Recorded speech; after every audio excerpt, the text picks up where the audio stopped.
Assalamualaikum warahmatullahi wabarakatuh. Alhamdulillahi rabbil alamin. Wa afdalus salah wa atammu taslim ala man arsalahu Allah hadiyan ila siratil mustaqim. Nabiyyina Muhammadin wa ala alihi at-tayyibin at-tahirin wa sahabatihi minal ansari wal muhajirin wa anna ma'ahum wa fihim bi rahmatika ya arhamar rahimin. Thumma amma ba'd. فرب اشرح لي صدري ويسر لي أمري واحلل عقدة من لساني يفقهوا قولي. Jamaah salat zuhur yang dirahmati Allah Subhanahu wa taala, alhamdulillah kembali kita bermuajahah kali pertama setelah kita libur lebaran kemarin. Hari ini perjumpaan yang pertama kali kita. Alhamdulillah, semoga Allah menerima segala macam bentuk ketaatan kita di bulan Ramadan kemarin, insyaallah. Dan rahmati Allah, di perjumpaan awal ini saya belum ingin melanjutkan materi fikih kita, masih berada di fikih sholat, karena masih fresh, masih perjumpaan pertama. Melihat polemik adanya distorsi makna pengetahuan hari ini di kalangan orang yang mengklaim dirinya sebagai peneliti, orang yang mengklaim dirinya sebagai mufakir, pemikir, orang yang mengklaim dirinya sebagai orang yang mengkritik atas nama akademisi terhadap agama. Beranjak dari polemik-polemik itu, hari ini kita dapatkan banyak ilmuwan-ilmuwan gadungan yang sebenarnya bukan ilmuwan, tidak memiliki lisensi di dalam keilmuannya. Ustadz-ustadz dadakan yang viral di sosial media, apakah di YouTube dan yang semisalnya, memberikan statement-statement keagamaan, padahal orang ini tidak memiliki standarisasi keilmuan yang dibenarkan, dan tidak ada satupun yang mengakui keilmuannya, apakah dari seorang pakar atau dari guru atau dari university dan yang semisalnya. Hari ini banyak sekali, sehingga terjadi distorsi pengetahuan di kalangan masyarakat muslimin di Indonesia terutama. Nah, kita lihat sana begini, lihat sini begitu, terus mengkritik agama, masalah keyakinan, urusan tentang ketuhanan, masalah relevansi beragama, lalu distorsi terhadap tafsir-tafsir dan mengkritik kepada pendapat-pendapat konservatif dalam hukum Islam dan yang semisalnya. Padahal basis keilmuan yang berbicara ini tidak ada, hanya mempercantik estetika, diksi-diksi yang kelihatannya ilmiah, padahal tidak ada satupun standarisasi keilmuan yang dibenarkan. Dan hari ini banyak sekali pengikutnya, sangat disayangkan karena keawaman masyarakat mengikuti hal-hal yang seperti itu. Nah, ini sebagai prolog. Di perjumpaan kali ini dan ke depan, mungkin 2 atau 3 atau 4 kali perjumpaan, saya ingin membahas konstruk berpikir supaya kita tidak mudah goyang ke depannya. Siapapun yang berbicara, kita memiliki logika yang tepat, karena kalau kita gagal di dalam logika dan konstruk berpikir kita terhadap pengetahuan ini tidak ada basic yang benar, nanti berbahaya. Saya akan masuk kepada filsafat epistemologi. Bagaimana kita mengetahui pengetahuan itu dikatakan sebagai pengetahuan, supaya besok-besok nanti siapapun yang mengklaim ini pengetahuan atau mengoreksi ini tidak dikatakan sebagai pengetahuan, sebagai ilmu, kita akan bisa memahami dan bisa membenarkan atau bisa membatalkan. Atau dengan bahasa sederhana, kalau dalam filsafat epistemologi mungkin bahasa sederhananya adalah hakikat ilmu. Dikatakan sesuatu itu sebagai ilmu, sebagai pengetahuan, itu standarnya apa? Sampai saya bisa katakan ini benar, dan kebenaran itu sebagai pengetahuan, itu standarnya apa? Apa yang membenarkan? Itu kan kita harus tahu. Ya, misalnya saya mengatakan Tuhan itu ada, itu kan statement. Terus bapak-bapak mengatakan iya Tuhan itu ada. Apakah statement itu pengetahuan? Apakah itu ilmu? Kalau memang Tuhan itu ada sebagai ilmu, basis yang membenarkan statement itu apa? Paham atau tidak ini kira-kira? Sholat 5 waktu itu wajib. Statement itu pengetahuan atau hanya dogma? Apa jangan-jangan nanti orang mengatakan itu kan dogma, tradisi budaya orang Arab yang mengklaim sebagai ajaran agama lalu diyakini, itu adalah dogma. Apakah itu ilmiah? Nah, nanti bisa kita jelaskan basisnya apa, paham atau tidak ini kira-kira. Jadi saya mohon izin, gak apa-apa bapak-bapak ya, mungkin sampai 4 kali pertemuan ke depan kita akan melihat epistemologi Islam dan epistemologi Barat. Habis itu nanti kita lanjut belajar. Besok bapak-bapak mau belajar apapun, dengar pembicaraan apapun, sudah ada konstruk berpikir yang kokoh. Tentu saya tidak akan mengkaji ini seperti ketika mengajar di hadapan mahasiswa, tetapi kita akan coba menyederhanakan untuk bisa difahami. Ya, mumpung masih baru, masih fresh gitu, fikih sholatnya kita skip dulu. Nanti setelah ini selesai kita akan melanjutkan kembali di perjumpaan-perjumpaan selanjutnya fikih sholat kita tentunya insya Allah. Jadi itu sebagai prolog, kita akan berbicara epistemologi Islam dan epistemologi Barat. Ya. Sumber pengetahuan itu standarnya apa? Sesuatu dikatakan sebagai ilmiah, itu apa dasarnya? Kalau tidak ilmiah itu mengapa? Kalau ilmiah itu dasarnya apa? Kira-kira sampai di sini mengerti Bapak ya. Nanti selebihnya boleh memperkaya literasi, silahkan bisa baca buku atau lihat di internet apa itu epistemologi, nanti dibaca lagi. Selebihnya kita kaji masing-masing insya Allah. Jamaah dirahmati Allah Subhanahu wa taala. Berbicara epistemologi, hakikat daripada pengetahuan, sumber pengetahuan ya. Di dunia ini ada yang disepakati, ada yang tidak disepakati. Ya. Saya berbicara dari yang disepakati dulu. Ini konteksnya bukan Islam saja, ini universal. Ya, mazhab yang pertama di dalam filsafat epistemologi ada namanya epistemologi empirisme. Ya, epistemologi empirisme. Ya, atau penganut mazhab filsafat empirisme. Siapa mereka? Empirisme. Empirisme adalah golongan kelompok manusia yang menstandarisasikan pengetahuan itu sesuai dengan pengalaman indera, pengalaman empiris. Ini yang pertama. Maka sesuatu yang dikatakan sebagai ilmu itu harus sesuai dengan pengalaman indera. Pengalaman indera itu ya apakah dilihat, didengar, diraba. Dia bisa dicerna oleh indera. Ini yang disebut dengan empirisme. Ini golongan yang pertama. Saya bacakan dulu misalnya. Fa idza nadarna ila thalj fa innana nudriku annahu abyad wa idrakuna li bayadihi idrakun yaqinin ghairu qabil litarajjud. Misalnya saya memegang tisu. Bapak-bapak melihat semuanya tisu ini berwarna putih. Kita semua melihat tisu ini berwarna putih.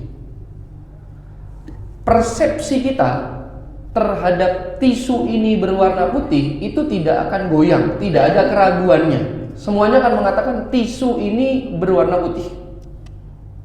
Hatta law qala lana qa'il inna thalja aswad bidalil anni uqallibu al-'asa allati bi yadi thu'banan wa daraba 'asahu fil ardi fanqalabat ila thu'ban.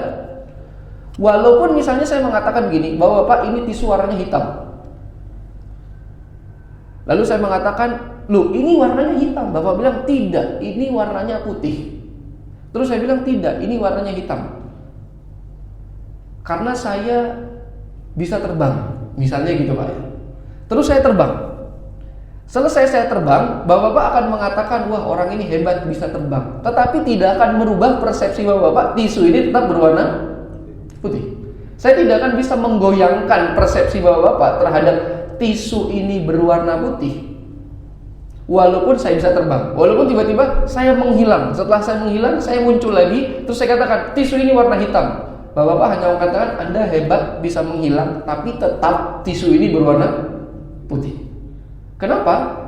Ya, karena persepsi Bapak-bapak dibangun dengan dalil indera, penglihatan, dan melihat ini warna putih. Maka tidak akan berubah sama sekali. Ini namanya pengalaman indera.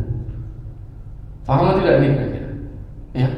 Nah, orang-orang empiris mengatakan keilmiahan sesuatu itu harus sesuai dengan pengalaman indera.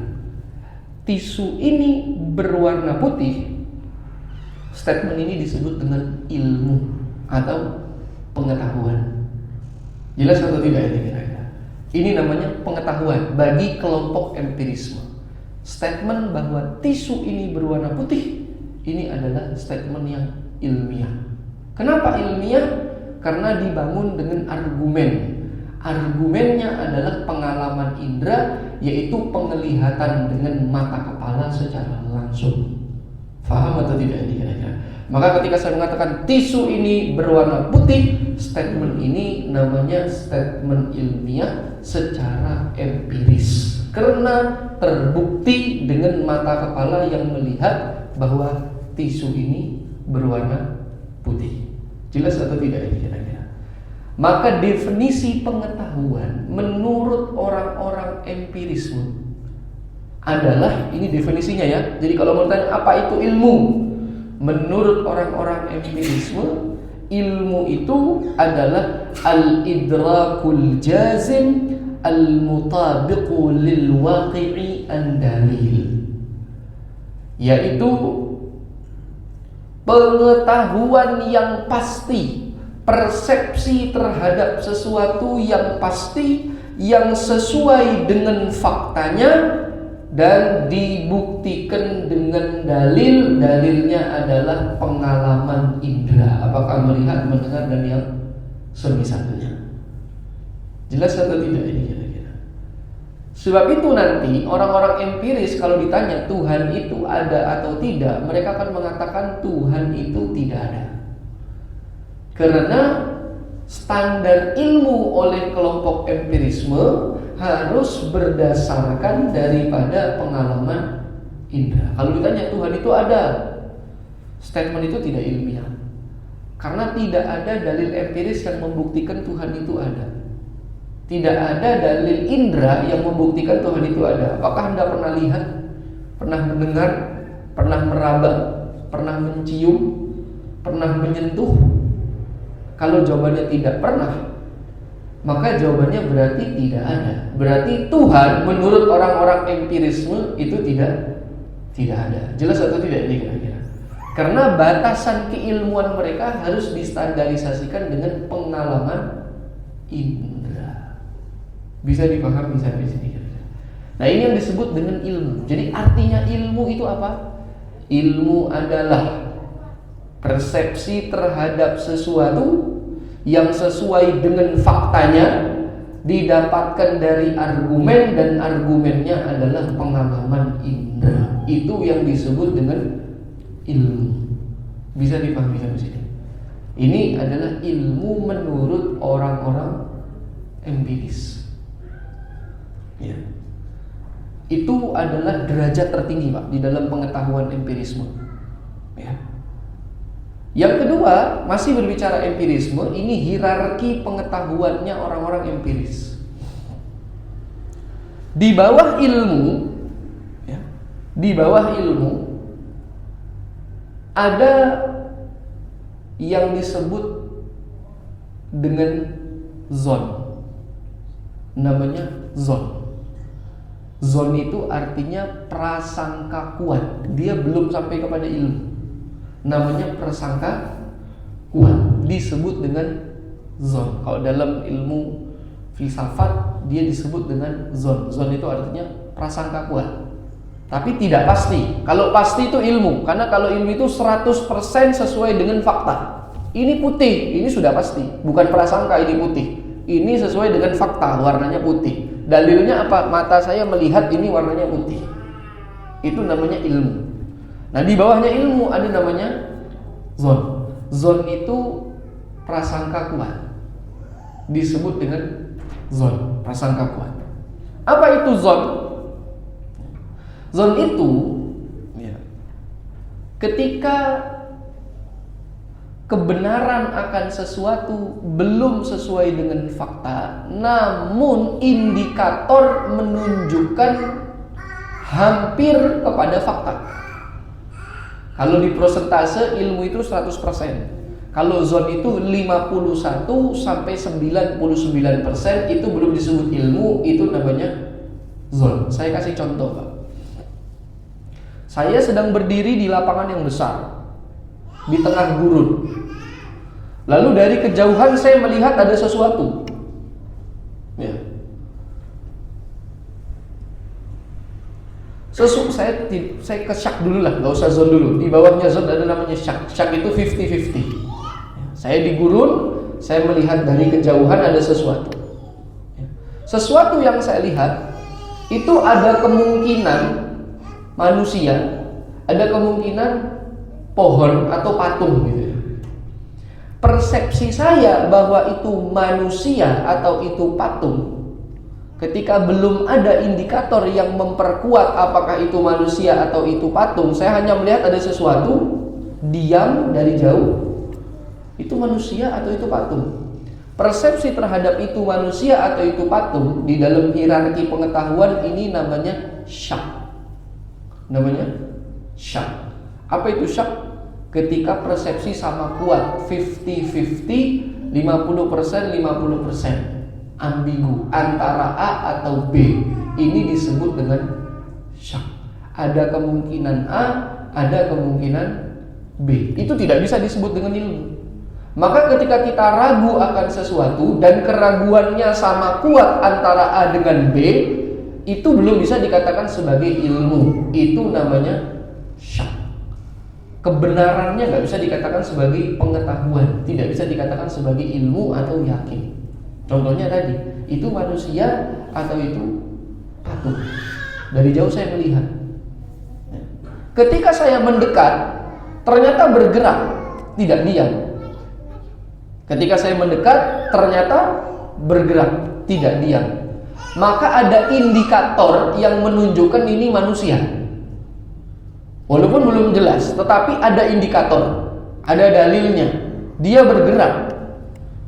Maka pengetahuan saya terhadap itu adalah manusia menjadi 70%. 30%-nya itu patung. Kenapa menjadi 70%? Naik dari 50 karena ada pergerakan.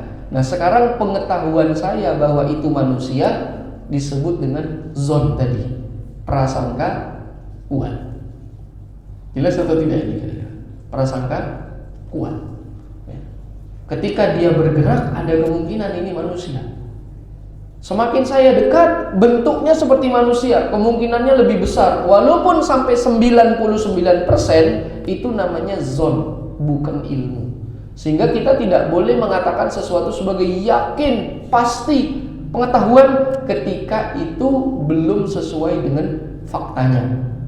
Itu siapa? Saya yakin pasti manusia. Itu bahasa yakin keliru. Karena yakin itu artinya ilmu, harus sesuai dengan fakta. Kenapa Anda yakin? Soalnya gerak.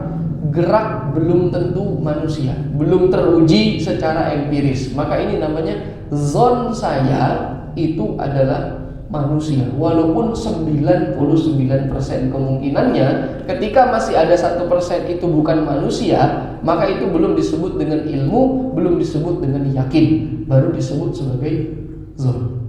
Jelas atau tidak ini kira-kira? Ya. Lawannya daripada zon, ya. Berarti kan kalau 70% ada 30% tadi. Namanya prasangka lemah. Persepsi kita ketika prasangka lemah di bawah 50%, 1 sampai 49% itu disebut dengan waham. Namanya waham, prasangka lemah. Saya maju gerak, kayaknya manusia 70%, tetapi 30% itu adalah batu. Sehingga nanti kalau ditanya apakah itu batu menurut Anda, waham saya mengatakan itu batu, zon saya mengatakan itu manusia. Apakah Anda yakin itu manusia? Belum sampai kepada derajat yakin, belum sampai kepada derajat ilmu. Statement saya baru sekedar zon. Jelas atau tidak ini Bapak kira-kira? Ya. Jadi hierarki pengetahuan di dalam empirisme yang pertama namanya ilmu, yaitu ketika pengetahuan sesuai dengan fakta, dalilnya adalah pengalaman indera, 100% kebenarannya, inilah yang disebut dengan ilmu atau disebut dengan pengetahuan. Ketika itu di bawah 100%, belum sampai kepada kepastian, namun ada indikator kuat terhadap sesuatu, 51-99%, ini disebut dengan zon, prasangka kuat. Lalu ketika pengetahuan kita 50-50 antara A dengan B terhadap sesuatu, ada keraguan yang tidak ada keberatan di antara kedua hal tersebut, ini disebut dengan syak. Di bawahnya syak 1% sampai dengan 49%, pengetahuan itu disebut dengan waham. Waham artinya prasangka lemah. Ketika kita tidak mengetahui sesuatu, berarti perspektif kita terhadap sesuatu, persepsi kita terhadap sesuatu 0%, ini yang disebut dengan jahlun, bodoh. Jahlun. Jadi hierarki pengetahuan di dalam empirisme yang pertama ilmu, di bawahnya zon, di bawahnya syak, di bawahnya waham, di bawahnya adalah jahal. Yakin, prasangka kuat, ragu, prasangka lemah, bodoh atau tidak mengetahui atau tidak memiliki persepsi terhadap sesuatu. Bisa dipahami Bapak-bapak kira-kira sampai di sini? Ini adalah pengetahuan di dalam hierarki madhab empirisme. Ini adalah madhabnya para saintis ya, madhabnya para ilmuwan, orang-orang yang selalu mengatakan keilmiahan sesuatu itu diuji dengan data. Harus ada data empiris. Kalau tidak ada data empiris, tidak bisa dikatakan sebagai ilmiah sesuatu itu. Ya. Dan hari ini dunia kita dalam pendidikan didominasi oleh madhab empirisme ini, ya, oleh saintis dan ilmuwan. Makanya standar di kampus-kampus, ya, dimanapun kalau kita ingin menulis karya ilmiah, ya, biasanya itu diuji dengan kacamata empirisme. Kalau tidak empiris, itu tidak dikatakan sebagai ilmiah. Padahal keilmiahannya baru ditinjau dari satu mazhab saja. Karena kita didominasi oleh mazhab empirisme dunia hari ini, akhirnya kita selalu melihat keilmiahan sesuatu itu harus empiris dulu. Padahal nanti tidak semua itu harus diuji dengan kacamata empiris. Bisa dipahami atau tidak nih Bapak-bapak?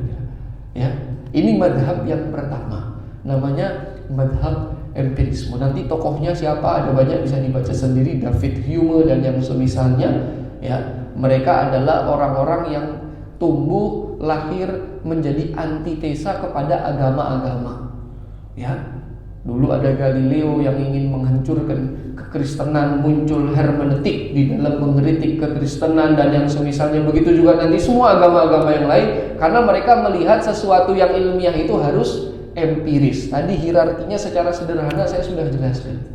Jadi apa yang disebut ilmu bagi mereka, apa yang disebut zon bagi mereka, apa yang disebut syak bagi mereka, apa yang disebut dengan waham, dan apa yang disebut dengan jahlun. Jahlun itu ketika kita tidak memiliki persepsi terhadap sesuatu. Jelas atau tidak ini kira-kira? Ya, namanya jahlun. Jahlun itu bodoh. Bodoh itu bukan dungu. Bodoh itu artinya tidak memiliki persepsi terhadap sesuatu. Itu namanya jahlun. Bisa dipahami sampai sini Bapak-bapak kira-kira? Ya. Ada pertanyaan dulu seputar epistemologi ini, masih berbicara dengan epistemologi empirisme yang pertama. Ya. Ada pertanyaan, kritik, saran atau tambahan? Ya, saya harap sih materi ini tersampaikan ya, walaupun mungkin agak berat, tetapi sebenarnya saya sudah menyederhanakan sesederhana mungkin. Nanti ada epistemologi kedua, ada epistemologi ketiga. Pada akhirnya kita akan paham, oh ternyata ini orang empiris cara melihatnya kayak gini. Oh ternyata ini orang rasionalis cara melihatnya. Oh ini ternyata, itu akan kita bedakan. Ya, dan kita akan bisa mampu melihat. Jadi kita tidak hanya menggunakan empirisme saja. Sebab itu nanti hari ini kalau ada orang mengatakan apakah Tuhan itu ilmiah? Tuhan itu ilmiah atau tidak? Orang-orang yang terhegemoni ya dengan filsafat empirisme, dia akan mengatakan Tuhan itu tidak ilmiah, agama itu tidak ilmiah, keyakinan itu tidak ilmiah, karena dasarnya dogmatis, dasarnya itu tidak empiris. Kebenaran eksistensi Allah itu ada, itu dogma. Mana bukti ilmiahnya? Mereka akan tanya seperti itu. Tidak ada satupun yang bisa menjawab bukti ilmiahnya. Maka mereka katakan itu dogma. Keyakinan adalah dogma, tidak ilmiah. Makanya beragama adalah bentuk tindak perilaku yang tidak ilmiah bagi mereka. Ya. Kenapa? Karena keilmiahan mereka dibatasi dengan empiris. Kalau ditanya mana dalilnya? Ya. Percaya saya. Percaya itu bukan ilmiah, itu dogma. Mana buktinya? Dalil empirisnya apa? Dia ilmu, zon, syak, waham, atau jahlun. Kalau dia ilmu, buktinya mana? Anda pernah melihat Tuhan? Ada bukti empiris, pengalaman indera ada? Enggak ada. Jelas atau tidak ini kira-kira? Ya. Nah hari ini pengetahuan kita di dunia, standar pendidikan dunia, PBB hari ini kan memang dikuasai oleh orang-orang empirisme. Saintis dan ilmuwan, orang-orang positivisme hari ini menguasai dunia. Sehingga semuanya kalau mau memperbaharui pengetahuan baca jurnal ilmiah. Jurnal ilmiah itu basisnya harus sesuai dengan pengetahuan yang empiris. Ya. Kira-kira seperti itu. Ini pendahuluan kita terhadap filsafat atau epistemologi empirisme. Ada pertanyaan sampai sini? Di dalam atau di luar materi tidak jadi masalah. Saya khawatir kalau ada yang tidak paham ya materi ini saya lanjutkan lah ya nanti ke depan. Saya berpikir sebenarnya materi penting sekali ya supaya kita konsep berpikir kita di dalam beragama enggak cacat logika. Bahaya sekali hari ini orang mengatasnamakan keilmuan padahal enggak punya basis ilmu, ngeritik sana sini ya, dan orang terbawa. Orang awam paling gampang terbawa. Tapi kalau kita paham ini filsafat epistemologi Islam dan Barat, insyaallah walaupun kita nggak ngerti agama banget, kerangka logika kita sudah bagus. Besok kita bisa memfilter informasi-informasi yang tepat dan yang salah. Tapi kalau memang jamaahnya nanti agak kebingungan dan sulit memahami atau tidak tertarik untuk mengkaji ini ya, perjumpaan akan datang kita masuk fikih sholat lagi saja, yang praktis saja, nggak usah teoritis gitu ya, seperti itu. Tidak ada pertanyaan, bapak-bapak? Atau ibu-ibu di belakang? Kalau tidak ada ya saya cukupi materinya ya. Di empirisme ini nanti tolong didiskusikan apakah perlu dilanjutkan materi ini atau tidak. Ini mazhab yang pertama tadi disebut dengan mazhab empirisme, adalah golongan manusia yang meyakini pengetahuan itu harus berbasis pengalaman indera. Jika tidak ada pengalaman indera, maka tidak bisa sesuatu dikatakan sebagai ilmiah. Eksistensi pengetahuan di situ tidak ada, tidak dibenarkan sebagai pengetahuan yang dianggap benar. Jelas atau tidak ini? Nah, nanti sebagai informasi tambahan untuk kedepannya kalau memang nanti dilanjutkan, mazhab yang kedua ada namanya epistemologi rasionalisme. Nah, ini bukan empiris lagi. Yang kedua nanti ada rasionalisme. Ini mazhabnya para filosof. Antitesanya orang-orang empiris. Ya, dan musuh orang-orang empiris adalah orang-orang rasionalisme. Kalau tadi empirisme madhabnya saintis, para ilmuwan hari ini, kalau rasionalisme adalah madhabnya para filosof. Ya, para filosof ini rata-rata bermadhab rasionalisme. Apa corak yang paling berbeda? Sebagai informasi sedikit di antara empirisme dengan rasionalisme, orang-orang rasionalisme menggunakan mazhab empiris di dalam menetapkan pengetahuan, namun tidak membatasi pengetahuan harus empiris. Maksudnya apa? Mereka tidak membatasi pengetahuan itu harus dibangun dengan pengalaman indera saja. Tetapi pengetahuan atau ilmu atau keilmiahan sesuatu itu bisa juga digali dengan pengalaman nalar dan juga logika. Ada sesuatu yang tidak empiris tetapi tetap ilmiah jika dia sesuai dengan nalar dan sesuai dengan logika. Paham atau tidak kira-kira? Sehingga nanti para filosof itu membenarkan adanya Tuhan, membenarkan penciptaan alam semesta, ya. Kalau mereka ditanya apa dasarnya, ini sesuai dengan pengalaman nalar dan juga pengalaman logika. Kenapa? Karena pengetahuan empiris, pengetahuan yang berbasis indrawi itu sangat terbatas sekali. Pada diri manusia ada sesuatu yang lebih kuat dan lebih besar daripada indera, yaitu akal dan juga nalar. Kalau orang-orang empiris itu, mereka tidak meyakini kebenaran yang dibangun dengan nalar dan logika. Faham atau tidak kira-kira? Mereka harus dibangun dengan indera saja. Nah, kalau orang-orang rasionalisme itu walaupun saya belum melihat, walaupun saya tidak mendengar, walaupun saya tidak bisa meraba, tetapi ketika nalar dan logika saya membenarkan, tentu dengan rumus-rumus nalar dan rumus-rumus logika, maka sesuatu itu bisa dikatakan sebagai ilmiah. Jelas atau tidak ini kira-kira? Ya, maka nanti konsep ketuhanan dan keberagamaan semua agama itu akan lahir dari mazhab rasionalisme ini. Ya, ini mazhabnya para filosof, ya, yang menjadi lawan-lawannya orang-orang empirisme. Jelas atau tidak ini kira-kira? Nah, sehingga nanti kalau ada orang empirisme yang bertanya tentang eksistensi Tuhan, kalau ditanya mana dalil ilmiahnya, kalau orang awam ditanya seperti itu, lalu orang itu mengatakan ilmiah itu harus bisa dicerna oleh indera. Ketika tidak bisa dicerna dengan indera, maka dia tidak ilmiah. Orang awam akan terbawa, iya juga ya. Tetapi kalau orang yang mengerti akan mengatakan keilmiahan dengan kacamata empiris atau dengan kacamata rasio. Kita akan menjawab seperti itu. Ketika dengan kacamata empiris, maka Tuhan tidak ilmiah karena Tuhan tidak empiris. Tapi ketika menggunakan kacamata rasio, Tuhan itu sangat ilmiah. Berarti yang bermasalah Anda karena Anda bertanya yang metafisik tentang kacamata yang fisik. Itu adalah pertanyaan yang cacat. Faham atau tidak ini? Ya. Jadi nanti kita akan bahas di perjumpaan akan datang. Epistemologi yang kedua adalah epistemologi rasionalisme. Ini masih yang disepakati. Nanti yang ketiga akan kita bahas epistemologi Islam.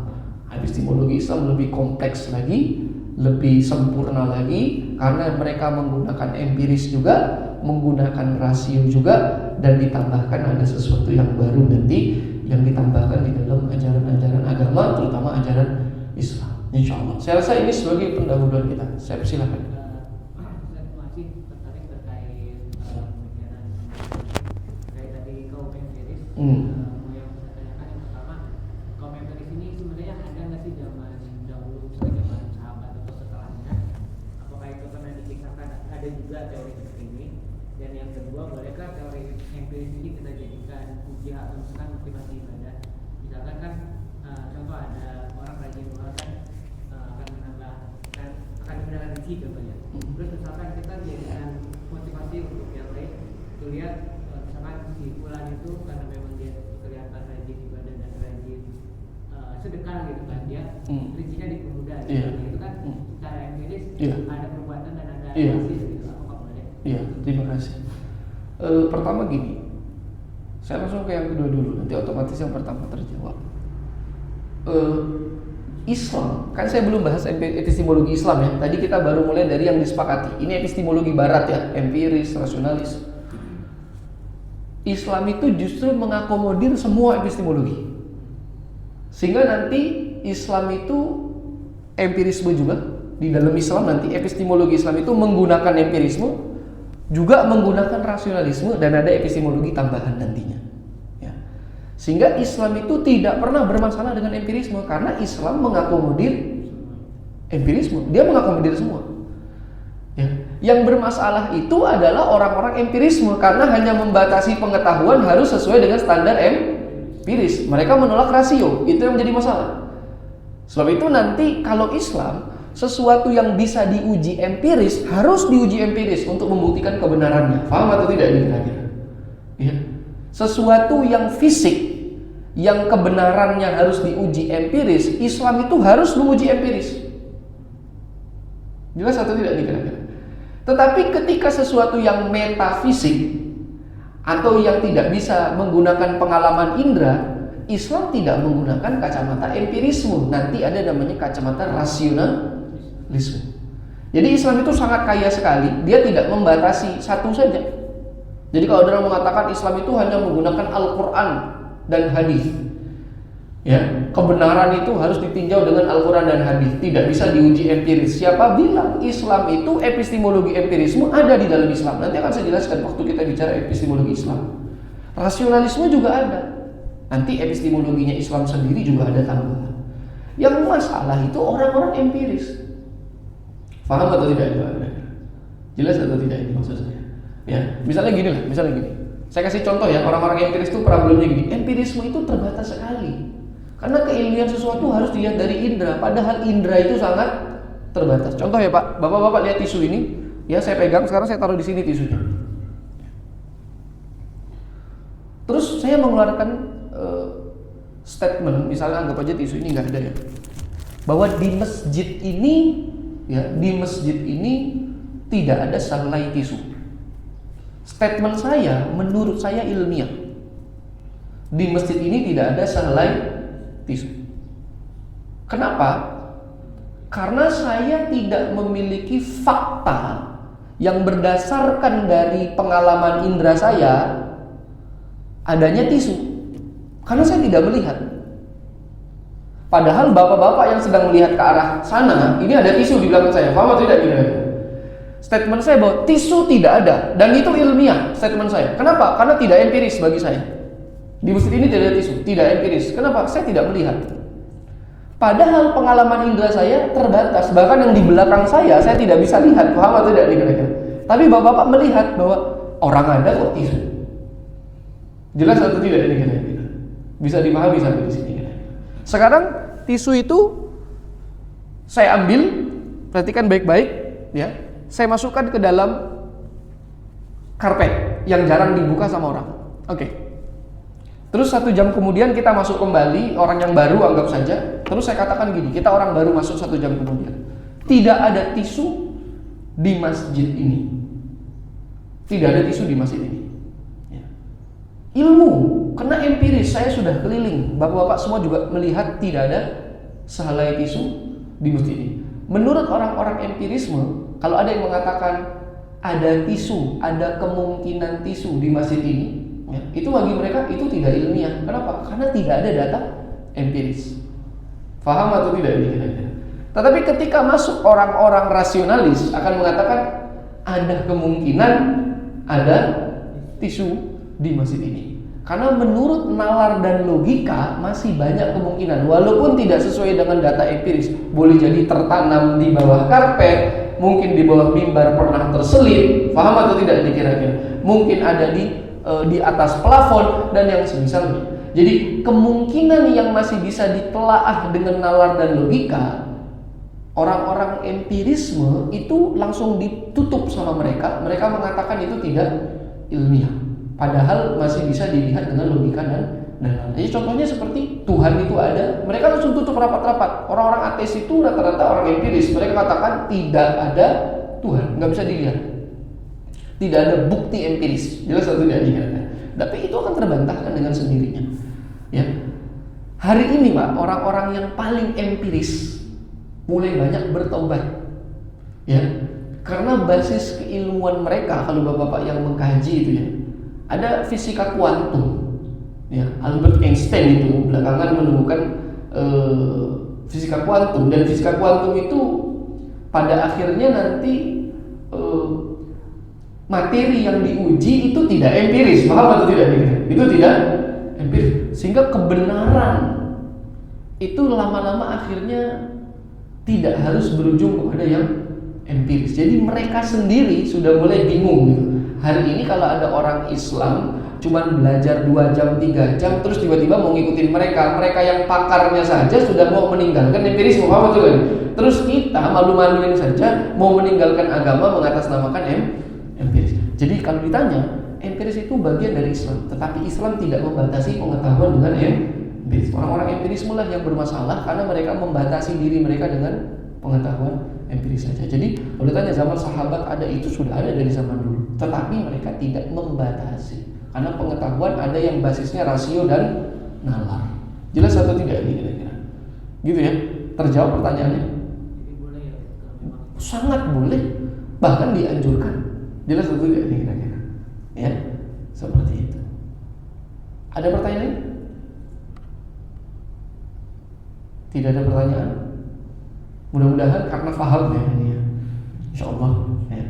Nanti saya harap pengurus tolong diinformasikan ke saya jauh-jauh hari sebelum perjumpaan akan datang, agar mendiskusikan ini kepada teman-teman, apakah materi ini layak dilanjutkan atau udahlah kita kembali ke fikih sholat saja, lebih praktis kan gitu ya, langsung kepake gitu ya, karena masih awal juga fikih sholat, atau mau lanjutkan, bebas ya. Nanti saya minta disampaikan oleh pengurus supaya dilanjutkan atau tidak. Saya cukupin materinya sampai di sini. Kurang lebihnya mohon maaf. Wassalamualaikum warahmatullahi wabarakatuh.